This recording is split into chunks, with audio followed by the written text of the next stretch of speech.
আসসালামু আলাইকুম সবাইকে। ভালোবাসার নীল ঠিকানা গল্পের 29 নাম্বার পার্ট। তো বেশি কথা না বলে চলুন গল্প শুরু করা যাক। আয়াজ মাথায় হাত দিয়ে বসে আছে, পাশেই প্রিয়তা নিঃশব্দে নীরবে কান্না করছে। একটু আগেই আয়াজকে বুঝিয়ে বলেছে ও পিহু নয়, প্রিয়তা। আয়াজ অল্প মুখ তুললো, প্রিয়তার দিকে তাকিয়ে ভাঙা গলায় জিজ্ঞেস করলো, সত্যিই তুমি পিহু নও? প্রিয়তা মাথা নেড়ে না বোঝায়। আয়াজ বিষণ্ণ হয়ে যায়। প্রিয়তা উদ্বিগ্ন গলায় বলল, আমি আমি প্রিয়তা, আমার স্বামীর নাম মায়ান রেজা।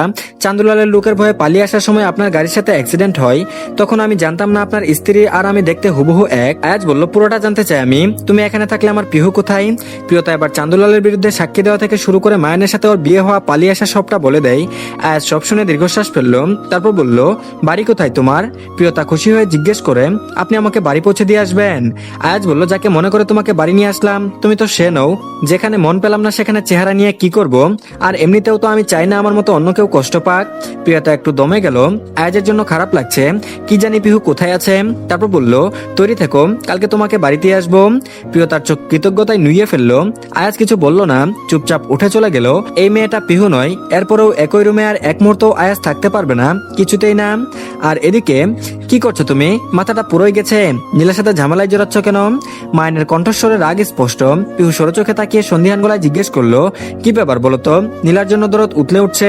এই ভিলেন, আমার বোনের সাথে গাদ্দারি করছিস না তো? তাহলে চান্দুলালের আগে তোকে পরপারে পাঠিয়ে দেবো বলে রাখলাম। এই মেয়েটা এমন কেন? লাগাম ছাড়া কথায় কথায় রাগ দেখায়। কোন হতভাগায়ের জামাই হবে আল্লাহ মালুম। তার জন্য মায়ানের এখান থেকে যেন কষ্ট কষ্ট লাগছে। যতই হোক মায়ানের ভবিষ্যৎ ভাইরা ভাই। মায়ান গলার স্বর নরম করে বলল, দেখো পাখির বোন, কেন নিজের বিপদ বাড়াচ্ছ? যে কাজে গেছো ওইটা তো আগে করো। পিহু বলল, এটাই আমার প্রধান কাজ, আমার বোনকে যারা কষ্ট দিয়েছে একটাকেও আমি ছাড়বো না। মায়ান বলল, যাকে এখনো দেখোনি তার জন্য এত দরদ? পিহু তাচ্ছিল্য করে বলল, 6 মাসের সংসারে বউকে ভুলতে পারছো না, আর আমি তো ওর সাথে 10 মাস মায়ের গর্ভ শেয়ার করে থেকেছি। হয়তো দেখিনি, কিন্তু নারীর টান রক্তের টান যে ঘুমাতে দেয় না। মায়ান দমে গেল, এই ইমোশনের উপরে আর কোনো কথা চলবে না। ঠিক হইতো, দুই বোন একই সাথে মাতৃগর্ভে থেকেছে, তাকে কি যদি তারা এখান থেকে দূরে রাখে? রক্তের টান বলেও তো কিছু আছে নাকি? আর এদিকে চান্দুলাল আর পিহু মুখোমুখি হয়ে বসে আছে। চান্দুলাল ওর দিকে অদ্ভুত দৃষ্টিতে তাকিয়ে আছে দেখে মনে মনে পিহু ভারী বিরক্ত হলো। এই চোখের ভাষা পিহু বুঝে, স্কুল কলেজ ভার্সিটির জীবনে অহরহ দেখেছে। এমনিতেই ওর চেহারা আর চঞ্চলতা প্রেমে পড়ার মতো, তাই বলে এই আটবুড়ো খাটাস চান্দু শেষমেশ ওর প্রেমে হাবুডুবু খাচ্ছে। ভেবেই পিহুর বুক চিরে দীর্ঘশ্বাস বেরিয়ে এলো। এমন করে যদি আয়োজকে ভালোবাসতো, পরক্ষণে নিজের ভাবনায় চমকে ওঠেও। তারপর বলল, কি সব ভাবছে ও?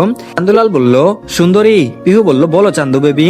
চান্দুলাল বলল, তোমারে দেখার পর আমার মনের দেয়ালে ঘড়িতে ঘন্টা বাজতেছে ঢং ঢং ঢং করে। বেখাপ্পা কথায় পিহু ফিচেল হাসে, নেকামি করে গালে হাত দিয়ে বলল, তাহলে বরং তোমার মনের দেওয়ালের ঘড়ি থেকে ব্যাটারি খুলে নেই, কি বলো? চান্দুলাল প্রেম বিনিময় করতে চাইলো, আর পিহু তাতে বেরসের পানি ঢেলে দিল।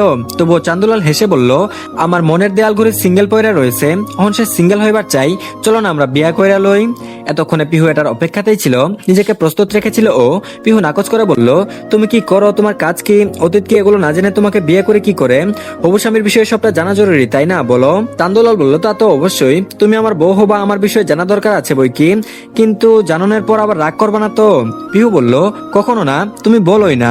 চান্দুলাল বলল, তাহলে চলো তোমারে কিছু দেখাই। পিহু আগ্রহ নিয়ে উঠে দাঁড়ায়। হিডেন ক্যামেরায় ওপাশ থেকে মায়ান ভেতরে উত্তেজনা চেপে রেখে ল্যাপটপে নজর আবদ্ধ করে রাখে।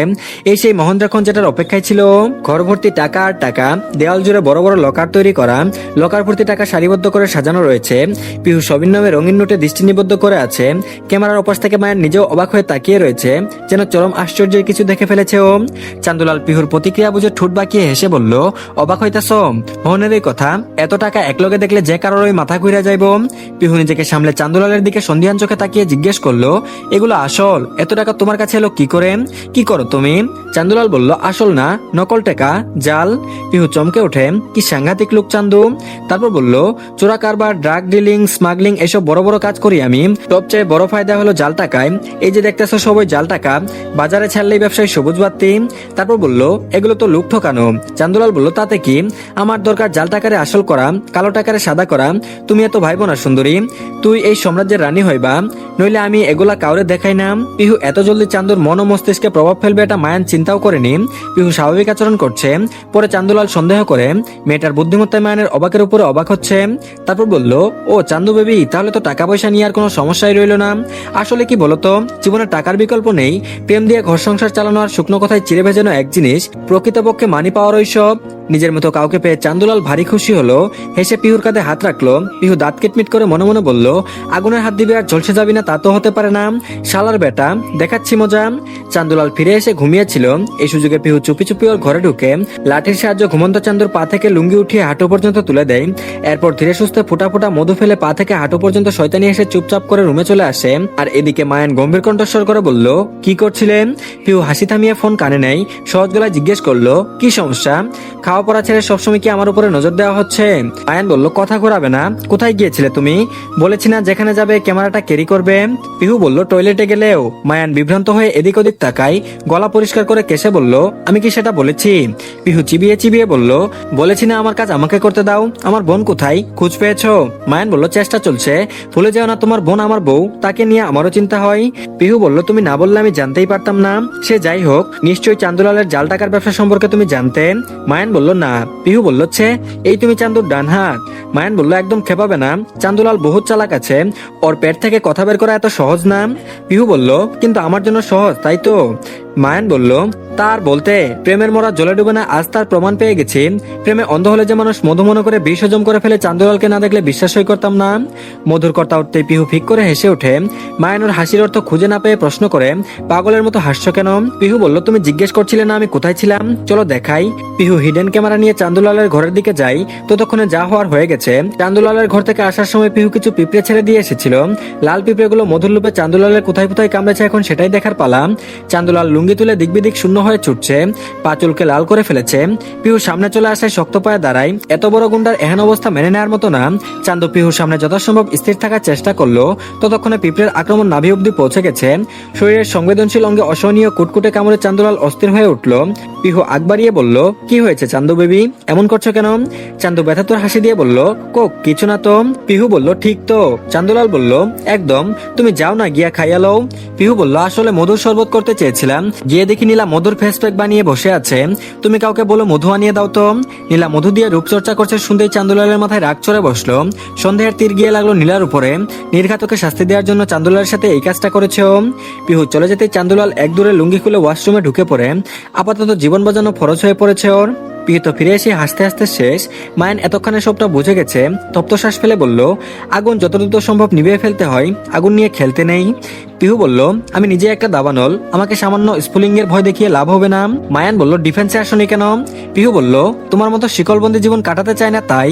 মায়ান কথা বাড়ালো না, এখনই কেঁচো করতে কেউটে বেরিয়ে পড়বে। তারপর বলল, সাবধানে থেকো। মায়ান বলল, নিজের কাজ করো, রাখছি। আর এদিকে নীলা মনের সুখে ফেসপ্যাক মেখে পুলের পাশে বসে গুনগুন করে গান গাইছিল।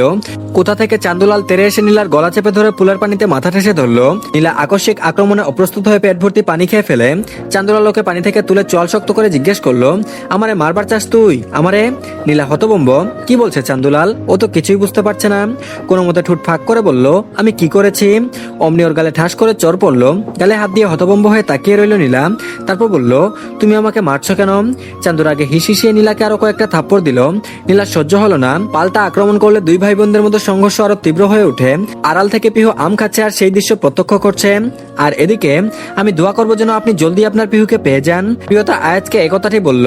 আজকে আয়াজের পিহুকে বাড়িতে রেখে আসার কথা। তৈরি হয়ে বের হওয়ার ঠিক আগ মুহূর্তে প্রিয়তা আয়াজকে দুটো সান্ত্বনামূলক কথা বলল। আয়াজ মলিন হাসলো শুধু, ম্লান মুখে বলল, হারিয়ে গেলে খুঁজে পাওয়ার সম্ভাবনা থাকে, কিন্তু যে ইচ্ছে করে আড়ালে চলে যায় তাকে খুঁজে পাওয়া কি এতই সহজ? প্রিয়তা বলল, পিহু কেন চলে গেল? আপনি তাকে কেন ধরে রাখেননি? ভালোবাসায় তো সবাই সম্ভব, তাই না? আয়াজ বলল, পাখিকে খাঁচা থেকে মুক্ত করে দাও, সে যদি তোমার হয় তাহলে ঠিকই ফিরে আসবে, নয়তো উড়ে চলে যাবে। আমি আমার জীবনে এই কথাটাই বিশ্বাসী। পিহু যদি নিজ ইচ্ছায় ফিরে আসে তাহলে আমিও বুঝে নেব বুনো পাখিটার মনে আমার জন্য ভালোবাসা আছে, তখন না হয় ধরে রাখবো। প্রিয়তা দীর্ঘশ্বাস ফেললো। এই ভাঙাচোরা মনকে বুঝ দেওয়া সহজ নয়, একদম নয়। আয়াজ বলল, চলো এখন যার আমানত তার কাছেই ফিরিয়ে দিয়ে আসি। কে বলতে পারে হয়তো আমার হারিয়ে যাওয়া জিনিসটাও ফিরে পেয়ে গেলাম। আয়াজ প্রিয়তাকে নিয়ে নিচে নেমে আসে। ড্রয়িং রুমে শেরগোল শোনা যাচ্ছে। এতক্ষণ ঘরে থাকায় আওয়াজ শুনতে পায়নি ওরা। যতই নিচে আসছে আওয়াজ তীব্রতর হচ্ছে। ওরা একে অপরের মুখ চাওয়াচাওয়ি করলো।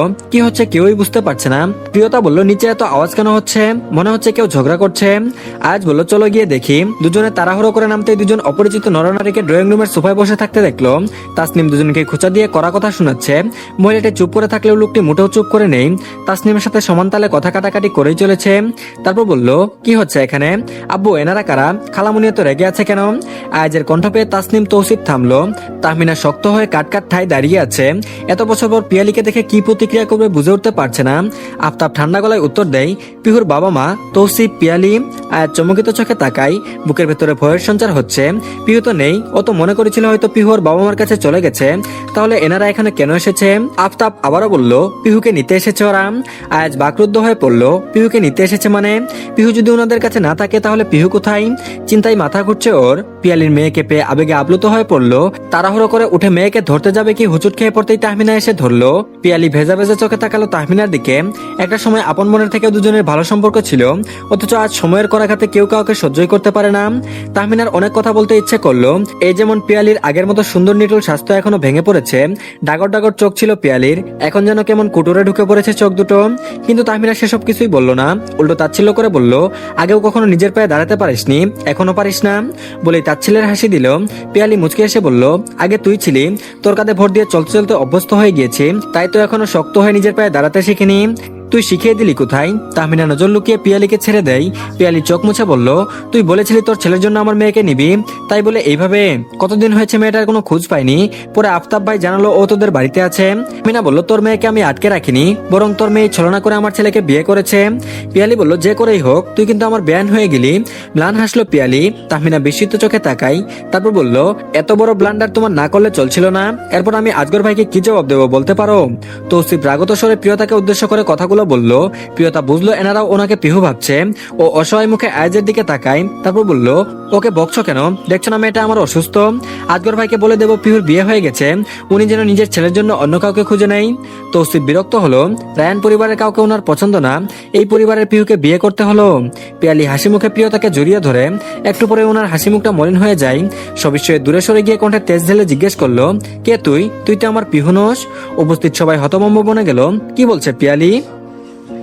তো ধন্যবাদ সবাইকে, এই পার্টটি এই পর্যন্ত। আজকে দুটো পার্টই দিলাম, তো সবাই প্লিজ চ্যানেলটিকে সাবস্ক্রাইব করে দিন যাতে পরবর্তী পার্ট খুব তাড়াতাড়ি পেয়ে যান। আর সবাই প্লিজ ভিডিওতে লাইক দিন, ইনশাল্লাহ কালকে বাড়িয়ে দিব হয়তো। তো ভালো